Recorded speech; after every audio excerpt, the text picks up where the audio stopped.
শ্রীমদ্ ভাগবত গীতায় নবম অধ্যায়ের 11 নম্বর শ্লোক।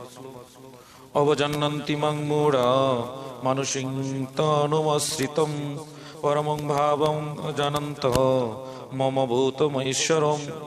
এরূপ হওয়ার সত্ত্বেও আমার পরম ভাব সম্বন্ধে অজ্ঞ মূঢ়গণ মনুষ্য শরীর ধারণকারী আমাকে, অর্থাৎ সম্পূর্ণ প্রাণীর মহান ঈশ্বর আমাকে তুচ্ছ জ্ঞান করে সর্বভূতে মহেশ্বর আমার পরম তত্ত্ব অবগত হইতে না পারিয়া মূর্খগণ আমাকে মনুষ্য শরীরধারী বলিয়া অবজ্ঞা করে, অর্থাৎ প্রকৃতি মনে করে। মূঢ়লোক সমূহ আমার এই সচিদানন্দ মূর্তিকে মানব তনু মনে করিয়া এই স্থির করে যে আমি প্রপঞ্চ বিধির বাধ্য হইয়া উপাধির শরীর গ্রহণ করিয়াছি, আমি যে এই স্বরূপের সমস্ত ভূতে মহেশ্বর তাহারা বুঝিতে পারে না।